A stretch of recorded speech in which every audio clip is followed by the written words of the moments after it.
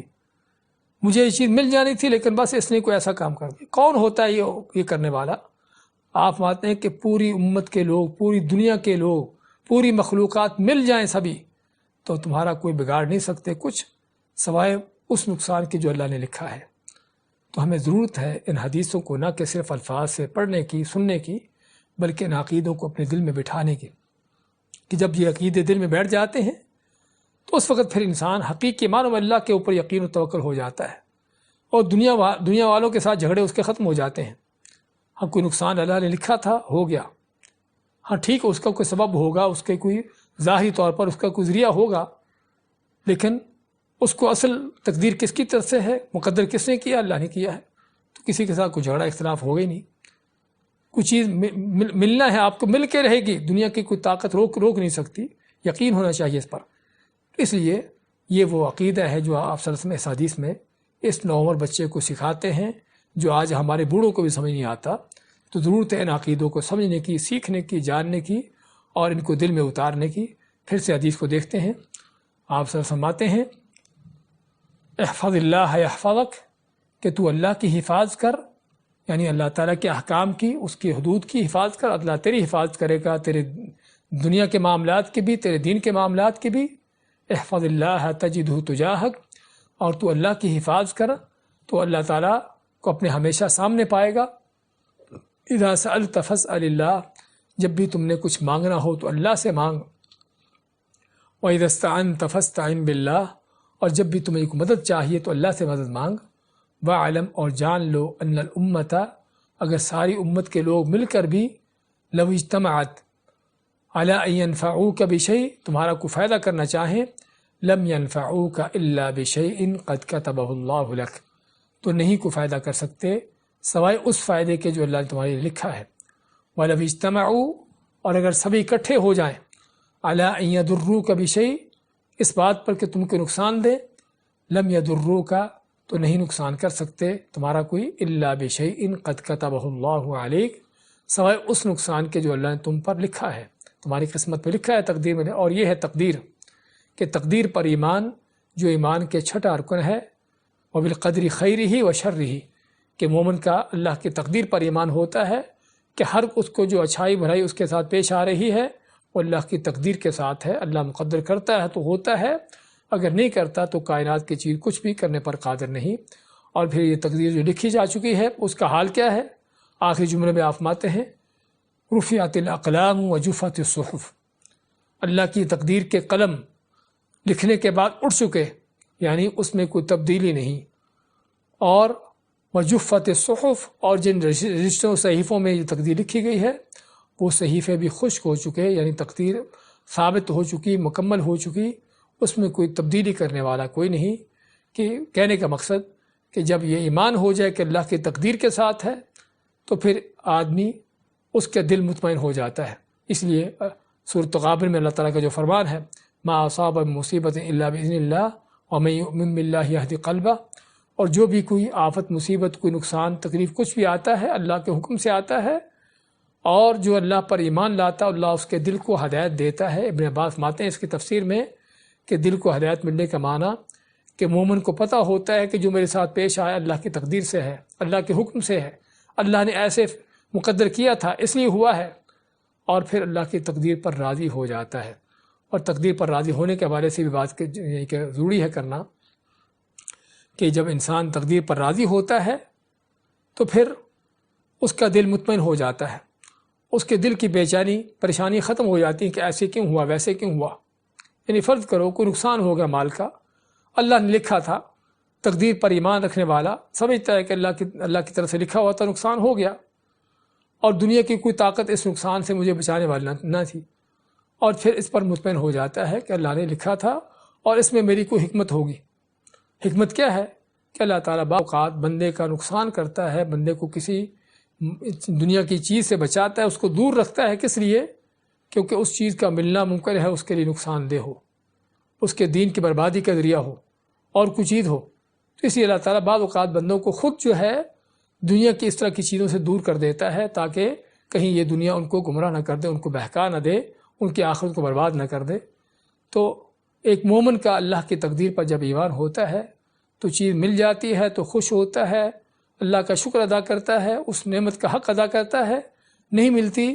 تو صبر کرتا ہے، اللہ کا تب بھی شکر کرتا ہے کہ اللہ تعالیٰ نے اگر نہیں دی تو اس میں بھی اللہ تعالیٰ کی کوئی حکمت ہوگی۔ تو بات کہنے کا مقصد کہ یہ تقدیر پر ایمان جو ہمیں حدیث میں ملتا ہے کہ ضرورت ہے اس تقدیر کو حقیقی معنوں میں اس انداز سے جاننے کی۔ تو آپ مانتے ہیں کہ اللہ کی لکھی ہوئی تقدیر جو ہے وہ ہر قیمت نافذ ہو کے رہتی ہے، کیونکہ تقدیر کے قلم اٹھ چکے ہیں، اس کے صحیفے خشک ہو چکے ہیں، اس میں کس طرح کی کوئی تبدیلی نہیں۔ لا مبدل لکلماتی، اللہ تعالیٰ کی کلمات کے اندر کوئی تبدیلی نہیں۔ تو ضرورت ہے اس تقدیر کو سمجھنے کی، تقدیر پر سچا ایمان لانے کی، اور جب یہ ایمان آتا ہے تو انسان کس انداز سے اس کی دنیا ہی آخرت سے پہلے وہ سمجھ جاتی ہے۔ بارک اللہ فیکم، جزاکم اللہ خیر۔